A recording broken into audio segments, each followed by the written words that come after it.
United States of Lead is an informative podcast that may contain sensitive material and the occasional F-bomb. Listener discretion is advised.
Welcome to the United States of Lead, a podcast about crime, mental decline, and the history of lead poisoning.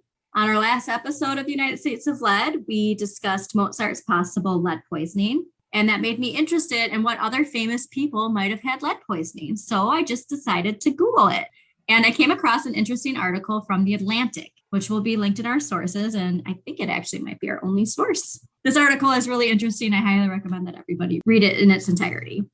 Now, we've discussed lead paint on this show, but when we usually talk about that, we're focused on house paint prior to 1974. But what about artists who used lead paint to create masterpieces? Quote, in 1713, an Italian physician, oh Lord, Barnardius. You're on your own on this one. Wow.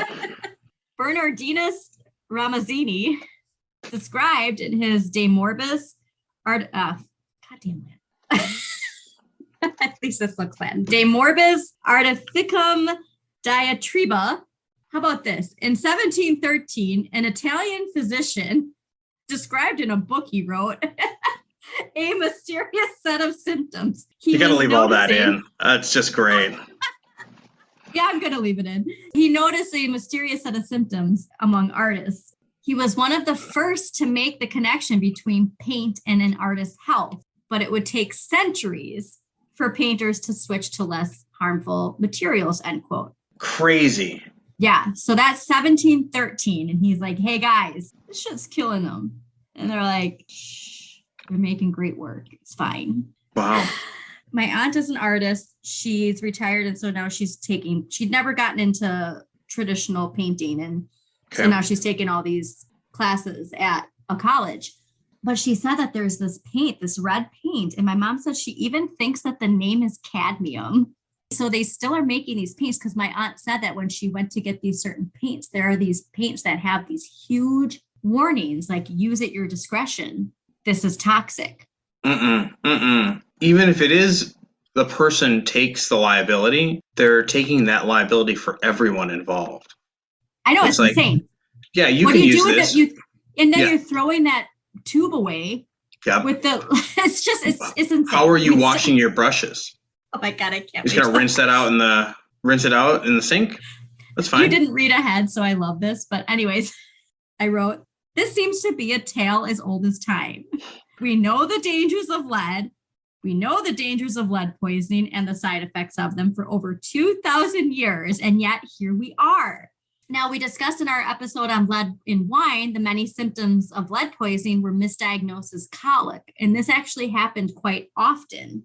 And we see misdiagnosis nowadays too. Like I said, all of these symptoms, heart disease, high blood pressure, fatigue, chronic headaches, joint pain, arthritis. I mean, they're just having a bad time. On and on and on. Yeah. It's not lead poisoning. It's just it's a tough day. Here, take this pill.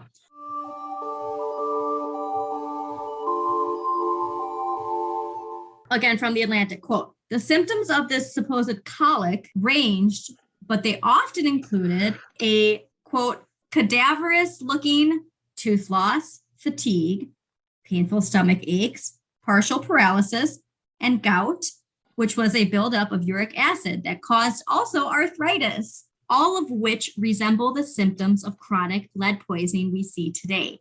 In fact, the ailments that many renowned artists experienced didn't just prompt their gloomy works, they might have caused them to, end quote. Crazy. Yeah. All of this stuff where it's like, man, that really sucks. It's just what your body's doing and not looking at what actually could be causing it. So here's where it gets interesting. Quote, Julio Montes Santiago, an internist from Spain, recently evaluated the existing evidence of lead poisoning among artists across 5 centuries for a new paper in Progress in Brain Research, which I want to read when I have time. And there is a link to this in the Atlantic article. Based on the available descriptions of their materials and symptoms, history's most famous sufferers of lead poisoning, he argues, are likely Michelangelo, however you want to say it, Francisco Goya, and possibly Vincent van Gogh. So sad. Quote. It's interesting to think about Van Gogh, especially when people just focus on absinthe. Now, Michelangelo, for example, he says, was painted in Raphael's fresco, the School of Athens, with a deformed, likely arthritic knee, according to the author. That, combined with letters from Michelangelo in which he complains of passing stones in his urine, suggests to this person, Montes Santiago, that he most likely suffered from paint and wine-induced gout, end quote. Now, something I want to bring up too, because going back to our episode on Mozart, we talked about his mom, and his mom had every single symptom of lead poisoning. Couldn't diagnose her, couldn't figure out what was wrong with her, and kept force feeding her that wine. That's right, the wine. That's right. No, just drink a little wine, a little more wine. No. They refused to let her have fresh water, even though she was begging for it. And instead were, here, have this grainy rhubarb powdered wine. Oh. And this was in the 1600s. Wine was still heavily infused with lead during that time. And they were force feeding that poor woman all that wine. Going back to what we're discussing though. Quote, many art historians think that Van Gogh might have also suffered from epilepsy and bipolar disorder, but Montes Santiago argues that lead poisoning likely contributed to his delusions and hallucinations. This is where I want to talk when you're talking about cleaning your bristles. The artist was known to have sucked on his brushes, possibly because the lead had that sweet aftertaste, end quote. Did you ever have any professors or instructors who would smell the marker? No. Oh yeah. Okay, that's weird. I didn't do it, but at least what are you 2. Confessing, Paul? At least 2 in college. Uncap it and just sort of like a little. I'm just picturing that. If anyone listening experiences that or does that, please let Paul feel better about himself. Yes. By emailing unitedstatesofgmail.com and share your experience of your professors. Maybe you're sucking on brushes. Yeah. Sucking. Can you imagine he's painting and then he's just putting paint in your mouth?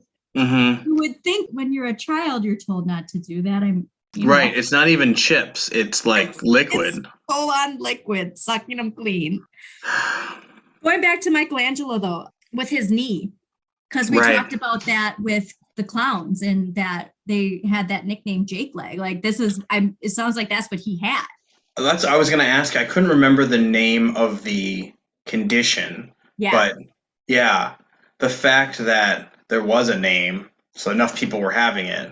It's crazy to think that we all can picture, Sistine Chapel and all this other stuff, but it's I don't know what he looks like. I don't really know. Yeah. And in this article, they actually show the painting. Okay. At the School of Athens, so you can look and because they have that to cite this theory. I was going to make a joke about a headband, but I couldn't remember what color. I think it's orange. Oh, Teenage Mutant Ninja Turtles. Yeah. It's actually because Ruby's actually gotten into them, and that's adorable. I was trying to remember which one's Donatello, and I think Donatello's purple. I think Raphael is red. Yes. Is it green? I'm colorblind, so I don't. Oh, I forget that you're Donatello colorblind. Donatello and Leonardo are pretty darn close to each other for me. I think they're purple and blue, and I've always had trouble with that. Wait, and the is green is Michelangelo is he the pizza lover? He's the pizza cowabunga dude. Then he's orange. Okay. He's the stoner. Yeah. But he's actually just hallucinated on lead poisoning. Anyways, quote, Goya occasionally applied his paints directly to the canvas with his fingers, which is what Monte Santiago argues is one of the reasons he experienced problems like constipation, trembling hands, weakness of limbs, blindness, vertigo. In his famous 1820 self-portrait, Goya painted himself being embraced by his doctor, end quote. So again, I think about some of these things, even constipation. Yeah. But trembling hands and weakness of limbs, that's a very big one, is weakness of limbs. Blindness and vertigo. I know blindness was on there. Vertigo also interesting. Well, if your body's not working right and it just shuts down. Your brain is, I guess vertigo is about your inner ear and its connection to like. And so is that tinnitus. Yep. That's the ringing in the ear. But again, These are things people have nowadays.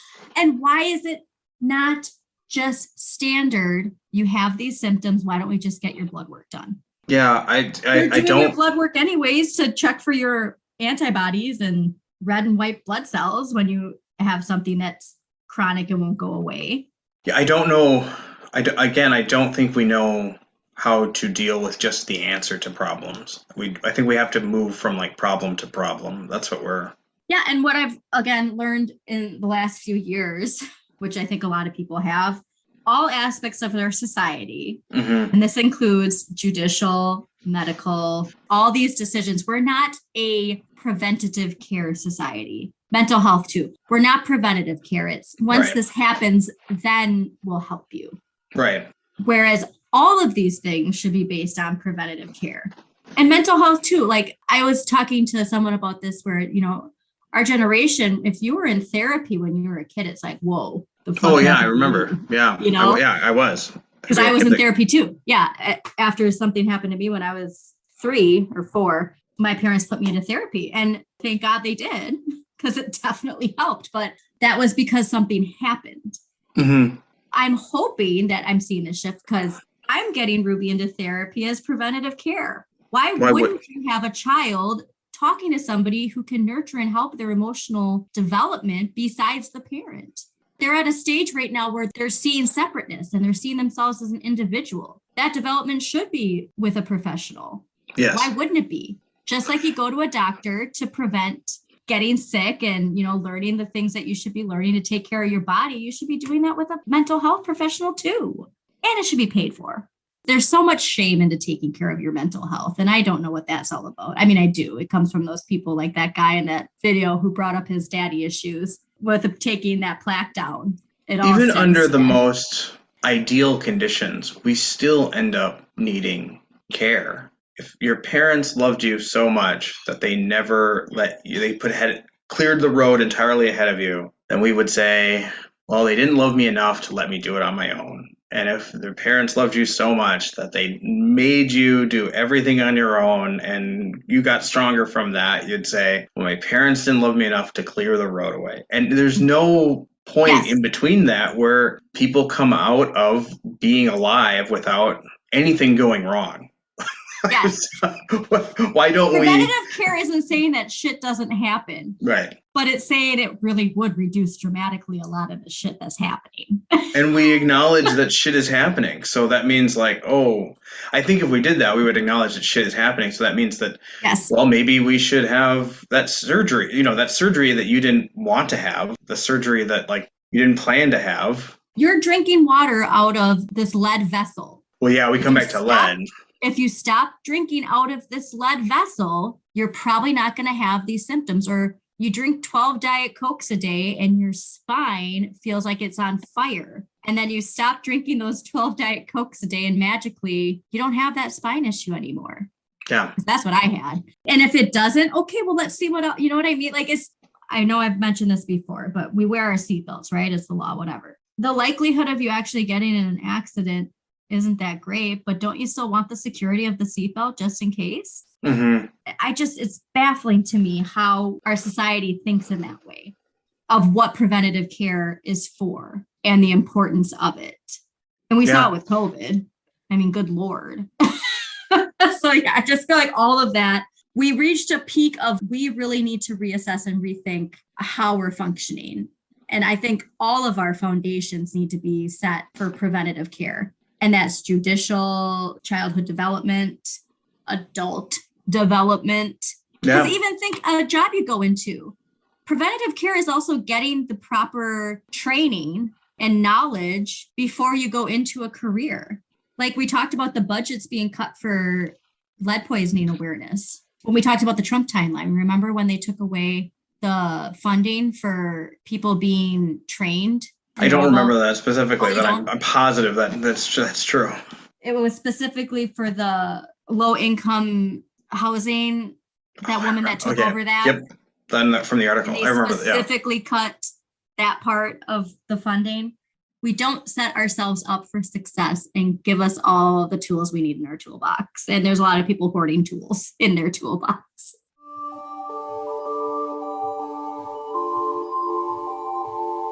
Back to these artists and lead poisoning. So this person does not mention Mozart, but they do mention two other composers that they believe they thought had lead poisoning. Quote, musicians Beethoven and Handel. It's Handel, right? Handel, yeah. Yeah, okay. Handel's Messiah. Yeah. There might be another pronunciation that... because like Chopin, some people pronounce wrong. Like so Chopin? Yeah. or Chopin. Chopin? Yeah. Chopin. So anyways, quote, musicians Beethoven and Handel also might have been afflicted with Saturnism, which is another term that they use. So that's something else I learned while reading this, is that's another way of describing this. Of describing lead poisoning? Yeah. Why? I bet it has something to do with astrology. I'd love to know, though. I'm embarrassed I can't remember this story. I'm sure it had something to do with their kids and chopping off his bits. I think he had to chop off his bits. Well, that has to be a future episode is discussing that, because I would love to get into that.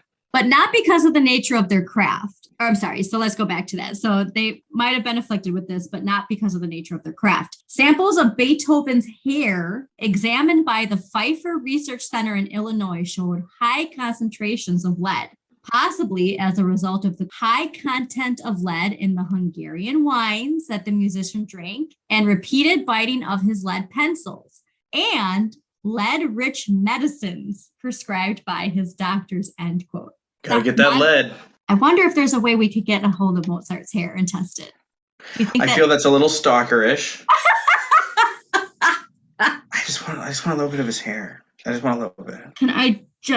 I know that he's in some like just unmarked grave somewhere. Like, can I just dig it up? Just get a sample of this. Just a little sample of his hair. Just a little snip. I just want to prove this. But I go back to his mom and that wine. Right. Where was that wine from that they were force feeding her? Did it say? No. Did it say anything? Okay. Because I know rhubarb goes great with Hungarian wine. Yes. Maybe the rhubarb powder was from Hungary. Oh my God. Also the lead, the medicine, the lead. Yeah, leaded medicine. Like, oh my God. We talked about turmeric, mm-hmm. And how people take turmeric for its medicinal benefits. And we're still doing that today. I mean, I know this seems cartoonish, where it's like, here's something that might be healthy for you, but let's make sure we add a little lead to that. Here's this oil, this digestif. It's just not red enough. It's just not vibrant. Yeah, we need to add a little bit of lead to that. It'll weight it down and get it into your stomach faster. I want to go back to the fact that we're still selling. Mm-hmm. And it's exclusive for artists, and there's a big warning on it. But as we mentioned, where is that trash going? Yeah. Do you have to take it to a lead recycling center when you're done with it? Or do you just like suck it off? Yeah. Or are you like, I want to know how expensive these paints are. Mm-hmm. Obviously they're expensive because there's this exclusive market for them. Right. But also too, that makes it enticing. Like, I can only get this color from this highly toxic lead paint. I wonder also if there's I'm a part of a tradition. I'm a part of... Oh, absolutely. I'm painting in the same way as Michelangelo. I'm painting in the same way as... Hope not for Van Yeah. Gogh. If you see anybody sucking the paint off their bristles, slap it out of their hands, please, for the love of God. Okay, I want to go back to with Beethoven. I love that they sampled his hair. Right, so Beethoven can get a lead test, but your daughter can't, unless... But also, this shows that you can test it through hair. Right. It doesn't even need to be blood. And what are the different concentration levels? Because like we said, there was the military officer where they tested his bone. Oh, yeah. And how dramatically different his blood level showed. It was below 10, but then his bone density, the lead in there showed it was like 24 or something like that. I mean, it was a dramatic difference. We just don't want everyone to be healthy. How sad is that? We, the consumer, needed to take back our power, because at the end of the day, like, yes, we live in a capitalist corporate society, but that can only function when we buy the things that keep the machine running. Our society is not set for preventative care. And unfortunately, like I said, there are things labeled for preventative care, like turmeric. Turmeric is for preventative care against high blood pressure, inflammation. And yet people are getting poisoned, not everybody, but there are people getting high exposures of lead from something that's supposed to be treating their ailments. Mm-hmm. And so that's kind of a scary, corrupt thing too, is jinxing or sabotaging certain preventative care too. The idea that we can just vote with our dollar is a really powerful one, but I think it's misleading, because something that capitalism is able to do is reposition itself and encompass even the most powerfully intentioned movement for its own purposes. So like if we all of a sudden, we said we want to have this preventative care, I think turmeric is an example of this, where we're saying we need to have locally sourced, organic, from the earth methods of keeping ourselves safe and healthy. And it's like, yeah, of course, try some turmeric. And they're taking over that, and then it's not healthy, and it's not locally sourced, and it's not really organic, but it fed into that movement. It just encompassed it back into... It really, what it's doing is making new markets off old products. Well, it's like I said with essential oils, where companies and the FDA were bashing essential oils and do not do this, until they could get their spin on it. And now it's like, oh, do this. It's great. It's wonderful. But they're not pure, and they're mixed with all this other stuff, and, yada, yada, yada. Also, it made me think of the Patagonia CEO. What do you think of that guy? Okay, so it was super like, yay. I mean, and I'm not saying, okay, and that's the thing too, is I know you're against every billionaire that there is. I think it's fabulous. Okay.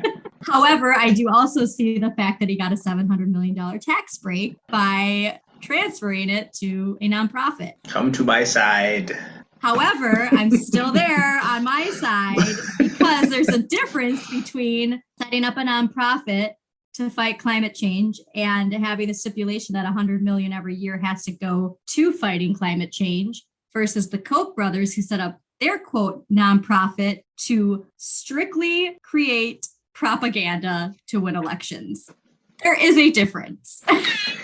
I say there's a difference without a distinction, because he could have easily given that money to existing corporations. He did a great job building an incredible company that makes lots and lots of money. The nonprofit is something that his family is still in charge of. The nonprofit is something that his family is still benefiting from. Why not give that money to people who are already in the fight? So this is that hero thing we talked about earlier, where it's like he was a hero in one sector, and the idea that he's just going to transfer that to another area, which this financial management is, if you're going to give away your money, you just give it away. Just give it away. Okay, but here's where I'm going to use that also against it, is when you know how people operate and how easy it is to just give your money to people, and those people say they're going to do something, but then they don't do it. Because that's how capitalism works. I do see saying like, this is our focus. This is the only thing this money is going to be used for. And we make a pact that that's what it's used for. And we're in charge of that, because you do know how shady people are. Yeah, I think that extends to everyone involved. I would say that the retention of control of that organization by his family members is just as shady as anything else anyone's doing. The tax profits that he's making, just as shady. And I totally get it. You got to do it. But just give the money away. Yeah, what I'd like to see, if he's, a man of his word, is that $700 million be placed somewhere. That break that he got, pray to God we finally get set up where corporations do have to pay that tax. Because think about that, $700 million. What could we do with that if it was actually tax money that was put into society? But yeah, so it's like that, put your money where your mouth is. So I have a Real Housewives of Beverly Hills analogy for this. Do you know anything about the scandal with Erica Jane, who is the lawyer? I don't. Lawyer. Okay. I know about the shows, but I don't know what's going on. You know anything? Okay, so you remember the movie Erin Brockovich? The small town lawyer that brought a big company to its knees? Yes. Well, that's based on the big lawyer. I messed that up. I'm sorry. It's like she wasn't a small town lawyer. She wasn't a lawyer, but she got with a lawyer who believed in her and what she was doing. So that lawyer that's based on, recently it came out that he screwed all. So he's on this pedestal that he's the big man who takes down the other big man and helps the little man and gets them their money, fights for injustice. Well, it turns out that he never paid like all of these victims for oh my God, insane millions and millions and millions and millions. So Erica divorces him. There's this whole big shady ordeal with that. She's saying she didn't know anything about it this whole time. They're flying on private jets. Well, these people who there's actually a really good documentary on it, but one of them is this guy where there was this gas line. The city knew this needed to be fixed and they put it off. And there's this gas explosion that kills his girlfriend and nearly kills him. And he has severe burns on, I think, like 3/4 of his body. He still has to get surgeries like every year. Horrific, painful. He still hasn't seen a dime. And so while Erica Jane and her husband are flying off on these private jets and have their like mansions everywhere and stuff like that. So anyway, so she's saying she's not responsible for this, yada, yada, yada. But anyway, so she has these earrings that were, I can't remember how much money I think $70 million they're worth or something. But one of the housewives is saying like, well, even if we're not saying you're not responsible, why don't you just give these earrings so that these people have money? Like they're just a pair of earrings. And she's saying, I don't have to do anything that I legally don't have to do. Right. Which, okay. And she's like, I go by the law. And it's like, well, you clearly see how the law works, don't you? So then she actually ended up having to give these earrings, and she did. She turned them over. But anyway, so this woman's saying like, why aren't you doing this? Why aren't you doing this? And one of the other housewives who is... she was really big in the 90s. And I bet if like you saw her from the 90s, you remember, but she looks nothing like she used to. So she is it Lena? What is their person? What's their name? Are they from Days of Our Lives? No, not Lisa Rinna. Okay. She's basically a socialite where it's like, why do you have all this money? So she's hearing this other woman constantly pressing Erica Jane. Why aren't you doing this? Why aren't you doing this? This other person donates $400 million to the victims. Okay. The point I'm getting to is, so people focus on like, why aren't you doing this? Why aren't you doing this? Who are in positions to do something? Just do something then. So this woman did that to show like, are you going to donate what I donated? Because I just did that. Instead of pressing her like, well, you have the money to do it. Why don't you donate it then if you care so much? That's where if this family donates $700 million of what they should have paid for taxes into some social benefits, I'll believe them more and their passion for fighting to shift the narrative. Would you believe more if they donated $700 million to some social benefits? Like if they donated it to public school, like for public educators' salaries, or you know what I mean? Would you believe it more? Or would you still be? I just think it's a matter of power. I would like them to donate that money. I would like to see that money used to make more. Oh God! Oh my God, are you okay? Oh, I can tell yours. Oh my God! Do you have water by? Tell yours. Oh my God, I'm so sorry. I know how painful that is. Just go away, man. Oh. Also, what a terrible name for it. Yeah. It's like your funny bone. Neither Charlie nor a horse. Discuss. What is that from? I'm feeling verklempt. SNL. Coffee talk. Yeah. Yes. Okay. Well, hopefully that'll. Sorry, I'm not laughing at your pain. No, it's hilarious. So. Oh my gosh.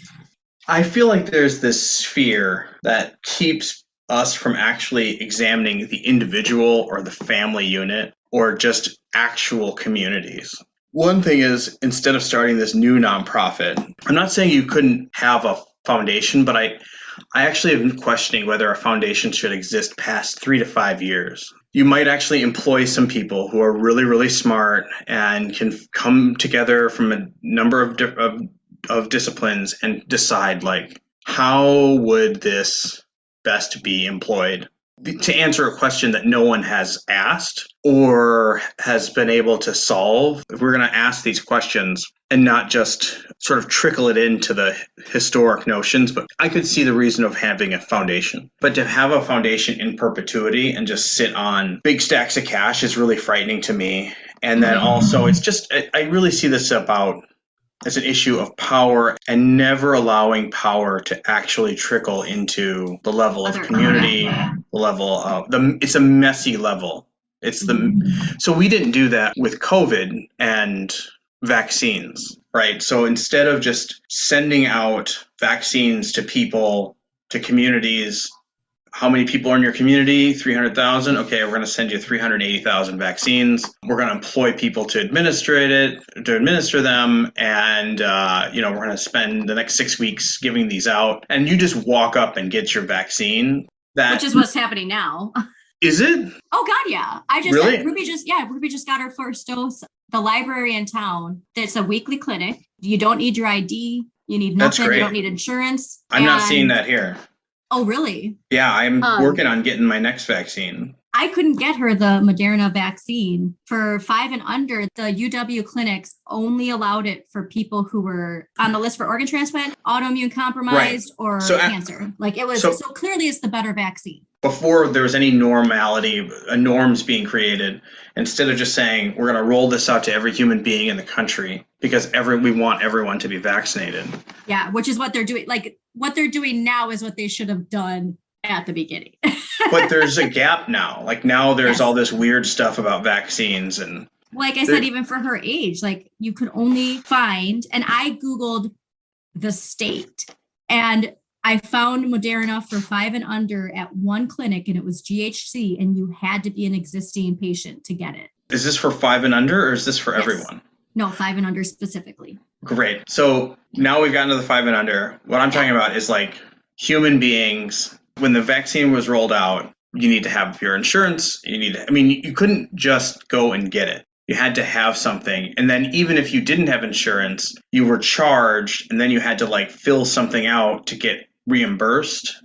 There's just this force field in our thinking about how to do good. And I think it stops at the level of the human person. It stops at the level of the family. And it never really truly engages with the messiness that is a community. Because a community is just kind of a weird conjunction of different intentions. We don't really know how to do that. We might set up nonprofits who have salaries. And I feel like I work for the nonprofit industrial complex. And we're just sort of proving why we need to continue to exist as opposed to solving problems. And then the same thing with philanthropy. I can't find anyone to tell me why we wouldn't just give the money away. Why are you around 80 years after your... Well, Jeff Bezos' ex-wife just donated her 2 mansions for just upright goes, okay, here you go. And that's what's kind of crappy too, because obviously we know who controls the news and media outlets, what you see, what you're constantly being fed. That didn't just pop up on my news timeline. You know what I mean? That was after like 15 minutes of scrolling through stuff that I actually saw that. It's that easy. Here you go. Here's my 2 houses. There you go. I can't remember how many millions of dollars it was. But yeah, she's just like, oh, we need more money here? Okay, sell these 2 mansions. The fact that you even have 2 mansions. So that's something actually, Robert, did I tell you that Robert Reich did that comparison of Jeff Bezos' house? What his house is worth and what his salary is comparable to somebody who's making $75,000 a year buying a house for $66. I think you did share that with me. Yeah. We need more analogies like that to show just how disproportionate things are. Because you hear these crazy numbers and it doesn't make sense. You know what I mean? I do. $127 million home and his $26 billion salary means nothing. But when you compare it to $75,000 salary, buying a house for $66, wow, I can really picture that now. They could never spend that money. No, and it's just silly.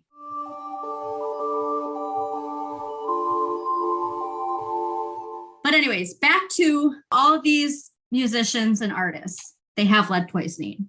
And this person is saying this might have actually been associated with these works of art. Mm-hmm. So that's kind of a scary thing. And like what you said about the people buying this paint because they want to keep the tradition alive, there's almost an incentive to this supposed benefit connected to their art. And that's kind of scary, even though it causes all of these health issues. I could see people trying to spin this as, but look what they created.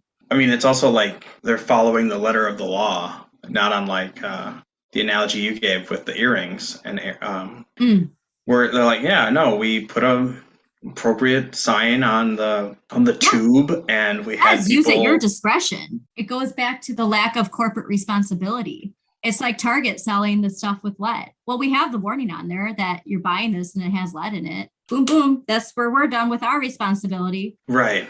And then it all falls onto the consumer and what the consumer does with that. I think one of the weird things that happens, because neither of us is a libertarian, so like we're not saying there should be no government. No. Even libertarian experiments, sort of like reforming governments, like what is it, the bear situation where we can Google bears and libertarian government, where the government stopped patrolling things and then trash built up and then bears took over the city, and then there was no government to like clean up or get rid of the bears, and the nuts with guns weren't enough to keep the bears away. Yeah, just shooting all the bears. Just shooting all the bears didn't scare the bears. So then they invented this group that was going to oversee this stuff and make sure that it happened. It's like their own form of government.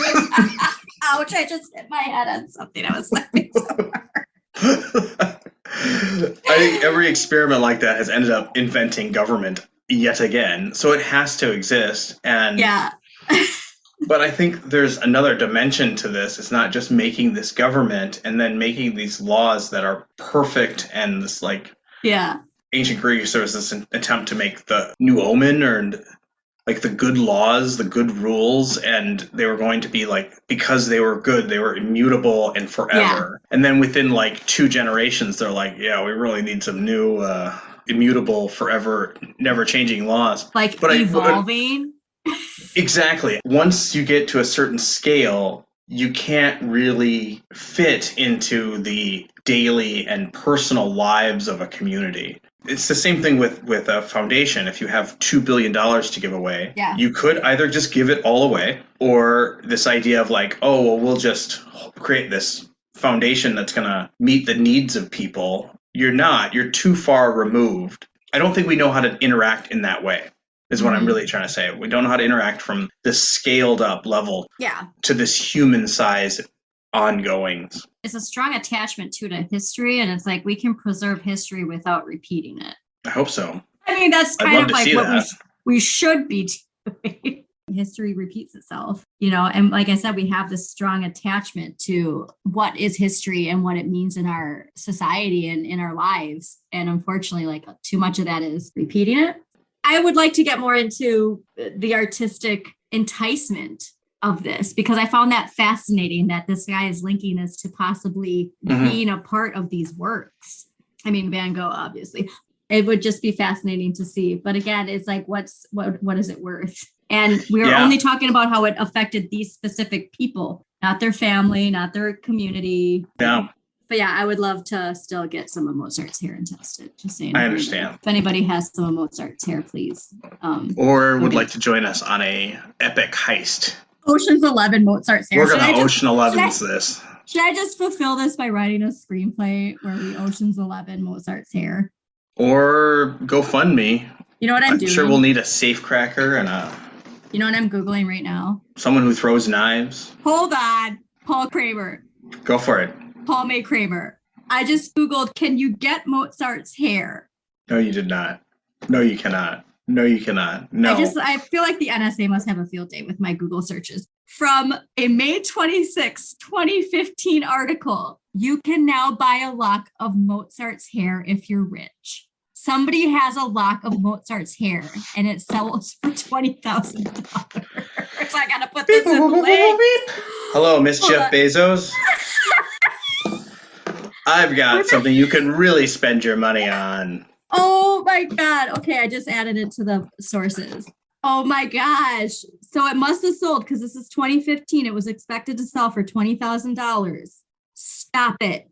An ancient gray strand that was passed down from generations to generations, sold inside a gold locket. You can buy another one from Beethoven's hair. I wonder if that's how they tested Beethoven's hair. Because remember, they said that's how they found out that he had. Can somebody whoever, this is me saying that whoever had bought Mozart's hair is listening. Can you please just donate a strand of it to get tested for lead poisoning so I can test my theory? I just want to know whether or not I'm right. Oh my God. All right. Well, this just blew my mind and we need to get that done. Can we start a GoFundMe? We don't have to Ocean's 11 digging up his grave. We just we still could, right? Yeah, we just got to find where it's hidden and get some cool technology. We need someone who can do air acrobatic. Yes. We need someone who can do lots of backflips. Yes.